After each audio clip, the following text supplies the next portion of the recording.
প্রিয় শিক্ষার্থী বন্ধুরা, তোমাদেরকে ইজি লার্নিংয়ের পক্ষ থেকে স্বাগত জানাই। আজকের ভিডিওতে ইংরেজি উচ্চারণ শেখাবো। তোমরা অনেকেই আমাকে কমেন্ট করেছো যে আমরা ইন্টারমিডিয়েট কমপ্লিট করেও উচ্চারণ করতে পারি না, ইংরেজি ভালোভাবে রিডিং পড়তে পারি না। আজকে তাদের জন্য এই ভিডিওটা তৈরি করা। এই ভিডিওতে আমি উচ্চারণের একেবারে প্রথম থেকে শেষ পর্যন্ত কিভাবে তোমরা উচ্চারণগুলো শিখবে, কিভাবে ইংরেজি রিডিং পড়বে সেগুলো দেখাবো।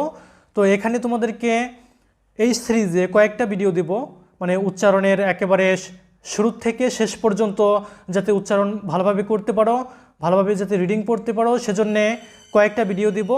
তোমরা ভিডিওগুলো সিরিয়াল বাই সিরিয়াল দেখবে, ধাপে ধাপে দেখবে।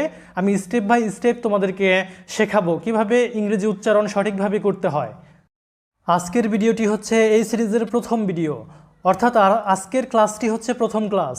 এখানে আমি তোমাদেরকে দেখাবো ভাওয়েলস অর্থাৎ স্বরবর্ণ এবং কনসোনান্টস ব্যঞ্জন বর্ণ। তো বাংলায় যে তোমরা স্বরবর্ণ পড়েছো, স্বর অ, স্বর আ, রস্বই, দীর্ঘই, যে স্বরবর্ণগুলো পড়েছো, ইংরেজিতে ওরকমভাবে কিছু স্বরবর্ণ আছে যেগুলো হচ্ছে ভাওয়েলস, যেগুলোকে ভাওয়েলস বলা হয়।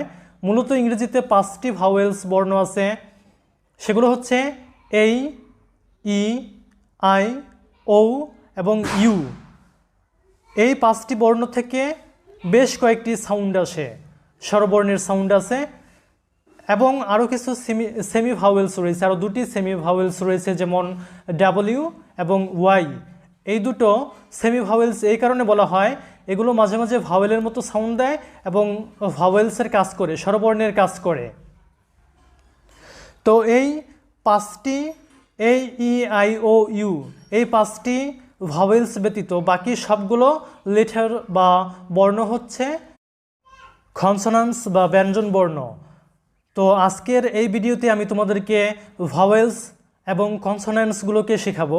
তো এখানে লক্ষ্য করো যেই ভাওয়েলসগুলো রয়েছে ইংরেজিতে বা স্বরবর্ণ, সেগুলো লক্ষ্য করো যে এই যে এই লেটারটাকে তোমরা কিন্তু এ বলে ভুল উচ্চারণ করে থাকো, এটার উচ্চারণ হবে এই। তো এই লেটারটির কয়েকটা সাউন্ড আছে, যেমন লক্ষ্য করো এটা মাঝে মাঝে এই এরকম সাউন্ড দিবে, আবার কখনো কখনো এ এরকম সাউন্ড দিবে, আবার কখনো কখনো আ এরকম সাউন্ড দিবে, আবার অ। আবার যদি তুমি এটাকে কার চিহ্ন হিসেবে লিখতে চাও তাহলে এটা হবে জফলা আকার এবং আকার। তো তোমরা কি করবে যে এই ভাওয়েলসগুলোর যে উচ্চারণগুলো এখানে দেখতে পাচ্ছ সেগুলো মুখস্থ করে নেবে। যেমন এইতে এই, এ, আ, অ, এবং কার চিহ্ন এইতে এ বা জফলা আকার এবং আকার, এবং ই। এই যে দ্বিতীয় যে বর্ণটি দেখছো, দ্বিতীয় যে ভাওয়েলসটি দেখছো সেটি হচ্ছে ই। এটার উচ্চারণটা বাংলা দীর্ঘ ই এর মতো হবে, এবং এটা আরও সাউন্ড দেয় এ, আবার কখনো কখনো ছোট করে ই, আবার কখনো কখনো আ সাউন্ড দেয়, এবং এটার কার চিহ্ন হিসেবে ব্যবহার করলে এটা দাঁড়ায় এরকম একার, আবার রস্বইকার, আবার কখনো কখনো আকার। তো তোমরা এটা মুখস্থ করে নিবে যে ইতে ই, এ, ই, আ, এবং ইতে একার, রস্বইকার এবং আকার। তারপরে যে ভাওয়েলটি দেখতে পাচ্ছ সেটি হচ্ছে আই, এবং এটার আরেকটা উচ্চারণ আছে যেটা হচ্ছে ই। এটা মাঝে মাঝে আই উচ্চারণ হয়, আবার কখনো কখনো ই সাউন্ড দেয়। আর এটার কার চিহ্ন হচ্ছে রস্বইকার, মানে ইকার, ই। তারপরে যে ভাওয়েলটি দেখতে পাচ্ছ সেটি হচ্ছে ও। এটার আরও কিছু উচ্চারণ আছে, যেমন উ অথবা অ, মানে স্বর অ। তো এটার কার চিহ্ন হিসেবে ব্যবহার করলে এটা দাঁড়ায় রস্বকার এবং ওকার। তারপরে যে ভাওয়েলটি লক্ষ্য করছো যে ইউ, এটির সাউন্ডগুলো দেখো। ইউতে ইউ, আবার উ, আবার আ সাউন্ড হয়। আর কার চিহ্ন হিসেবে ব্যবহার করলে এটার কার চিহ্নটা হচ্ছে রস্বকার এবং আকার। তো তোমরা কি করবে যে এই ভাওয়েলসের এই সাউন্ডগুলো মুখস্থ করে নিবে। এইতে এই, এ, আ, অ, এভাবে সবগুলো মুখস্থ করবে। 5টা যে ভাওয়েলস আছে এই ভাওয়েলস 5টার উচ্চারণ মুখস্থ করে ফেলবে এবং তারপরে আরও দুটি সেমি ভাওয়েলস রয়েছে। এখানে লক্ষ্য করো যে ডাব্লিউ এটা সেমি ভাওয়েল হিসেবে কাজ করে, মানে আধা স্বরবর্ণ হিসেবে কাজ করে। তো ডাব্লিউ এটা কখনো কখনো উচ্চারণ হয় উ, আবার কখনো কখনো রস্য, আর কার চিহ্ন হিসেবে ব্যবহার করলে এটার কার চিহ্নটা হয় রস্যকার। এরপরে দেখো যে ওয়াই, তো এই ওয়াই আই এর কাজ করে। আই ভাওয়েলটি যেরকম সাউন্ড দেয় ওয়াইটাও ওরকমভাবে সাউন্ড দেয়, আই সাউন্ড হয়, আবার কখনো কখনো ই সাউন্ড হয়। আর কার চিহ্ন হিসেবে এটা ইকার বা রস্যইকার বলতে পারো, রস্যইকার ব্যবহৃত হয়।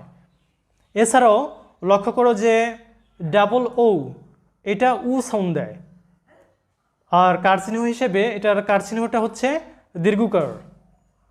এরপরে দেখো যে ডাবল ই, তো এটা দীর্ঘই এর মতো ই সাউন্ড দেয়, যেটার কার চিহ্ন হচ্ছে ইকার।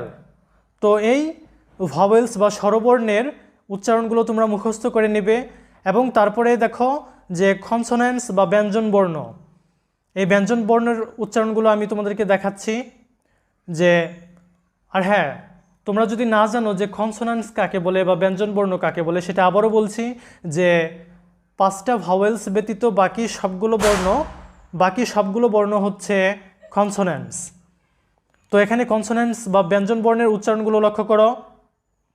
বিতে ব, সিতে ক, আবার কখনো কখনো ছ এরকম সাউন্ড হয়। তো কখন ক কখন ছ সেগুলো পরবর্তী ভিডিওতে পাবে। তো আপাতত এখানে যেই সাউন্ডসগুলো আমি দিয়ে দিয়েছি সেগুলো মুখস্থ করো। পরের ভিডিওতে কখন কোন জায়গায় ভাওয়েলস থাকলে তার উচ্চারণ কিভাবে হয় সেগুলো পাবে। তো দেখো ডিতে কখনো কখনো ড হয়, আবার দ হয়। এফ এ ফ, জিতে গ, আবার জিতে জ উচ্চারণ হয়।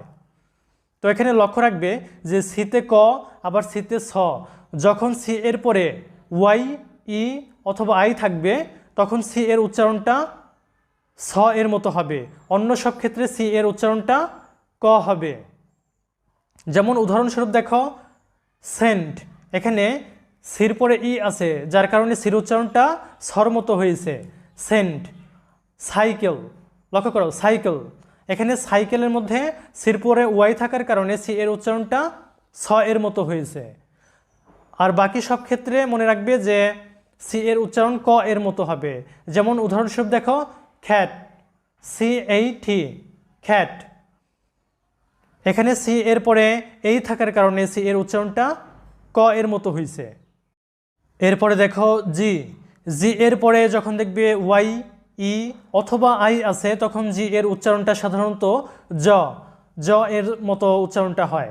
যেমন উদাহরণস্বরূপ দেখো জেন্টল, জেনারেল, এখানে লক্ষ্য করো জির পরে ই থাকার কারণে জি এর উচ্চারণটা জ এর মতো হয়েছে, আর অন্যান্য ক্ষেত্রে জি এর উচ্চারণটা গ এর মতো হবে। এরপরে দেখো এইসে হ, জেইতে জ, খেইতে ক, এল এ ল, এম এ ম, এন এ ন, ফিতে ফ, খিউতে খ, আর এ র, এস এ ছ, আবার জ। এস এ কখনো কখনো ছ এরকম হয়, মানে দন্ত স এরকম সাউন্ড হয়, আবার কখনো কখনো জ সাউন্ড হয়। তো জ সাউন্ডটা হয় মূলত ভাওয়েল এর পরে এস থাকলে বা দুটি ভাওয়েলের মাঝে এস থাকলে তখন সেটা জ এর মতো সাউন্ড দেয়। এরপর দেখো ঠি, ঠিতে ট, আবার কখনো কখনো ত, সাধারণত বাংলা বানানে ত লিখতে ঠি ব্যবহার করা হয়। এরপর দেখো ভি, ভিতে ভ, ডাব্লিউতে উ, আবার রস্যু সাউন্ড হয়। এক্সে জ, আবার ক এবং স এর যুক্ত বর্ণটা হয় জেইটে জ। এরপর লক্ষ্য করো যে কিছু কিছু কনসোনান্টস আছে যেগুলোর সাথে এইচ যুক্ত করলে উচ্চারণটা একটু ভিন্ন রকম হয়। যেমন দেখো বিতে ব, বির পরে যদি এইচ যুক্ত করো, এইচ কনসোনান্টটি যুক্ত করলে তাহলে বি এইচ এর উচ্চারণটা হবে ভ, মানে ব এর পরে যেটা বাংলায় ব ব্যঞ্জন বর্ণের পরে যেটা আসে যে ভ, তো ওরকম ভ হবে। তো এরকমভাবে সি এইচে চ, সি ডাবল এইচে ছ, এবং ডি এইচে দেখো ডিতে হচ্ছে ড, কিন্তু ডি এইচে হবে ঢ অথবা ধ। জি এইচে ঘ, দেখো জিতে পড়ছো তোমরা গ, আর জির পরে এইচ যুক্ত করলে তখন সাউন্ডটা হবে ঘ, এরকম সাউন্ড চলে আসবে। জেতে তোমরা পড়ছো জ, যেই এর পরে যদি তুমি এইচ যুক্ত করো তাহলে উচ্চারণটা হবে ঝ, মানে ঝ সাউন্ডটা দিবে। খেইতে ক, আর ক এর পরে তোমরা জানো যে বাংলা বর্ণমালায় ক এর পরে খ, তো ইংরেজিতে কে এর পরে যদি এইচ যুক্ত করো তাহলে খ হয়ে যাবে। তো এরকমভাবে কোনো বর্ণের পরে এইচ যুক্ত করলে সাধারণত পরের বর্ণটার উচ্চারণ হয়। যেমন পিতে প, আর প এর পরে তোমরা জানো যে বাংলায় ফ, তো পি এর পরে যদি তুমি এইচ যুক্ত করো তাহলে সেটার উচ্চারণটা ফ হবে, মানে পিতে প আর পর পরে যে বর্ণটা আসে ফ, সেটা সাউন্ডটা আসবে, পি এইচে ফ সাউন্ড আসবে। এস এইচে স বা মূর্ধন্য স, মানে তালব্য স বা মূর্ধন্য স এরকম হয়। আর টি এইচে বাংলা বানানে হয় ঠ, আর টি এইচ এর ইংরেজি উচ্চারণ সাধারণত থ এবং দ এর মতো হয়। তো তোমরা যে কাজটা করবে সেটা হচ্ছে এই ভাওয়েলস এবং কনসোনেন্টসের উচ্চারণগুলো তোমরা মুখস্থ করে নিবে। নেক্সট পার্ট অর্থাৎ দ্বিতীয় ক্লাসে আমি তোমাদেরকে দেখাবো যে একটি কনসোনেন্টের সাথে একটি ভাওয়েল জুড়ে দিয়ে দুই বর্ণের শব্দগুলো কিভাবে গঠিত হয়। তোমরা এই সিরিজের সবগুলো ভিডিও দেখলে আমি আশা করি তোমরা 100% ইংরেজি রিডিং পড়তে পারবে এবং সঠিকভাবে উচ্চারণগুলো করতে পারবে। তোমরা অবশ্যই সবগুলো ভিডিও দেখবে, তাহলে অবশ্যই ইংরেজি উচ্চারণ শিখতে পারবে, রিডিং পড়া শিখতে পারবে। আর পরবর্তী ভিডিওগুলোর লিঙ্ক আমি এই ভিডিওর ডেসক্রিপশনে দিয়ে দিব, এবং তোমাদের জন্য একটা প্লেলিস্ট তৈরি করে দিব যেখানে সবগুলো ভিডিও পেয়ে যাবে। ধন্যবাদ সবাইকে এতক্ষণ পর্যন্ত সাথে থাকার জন্যে।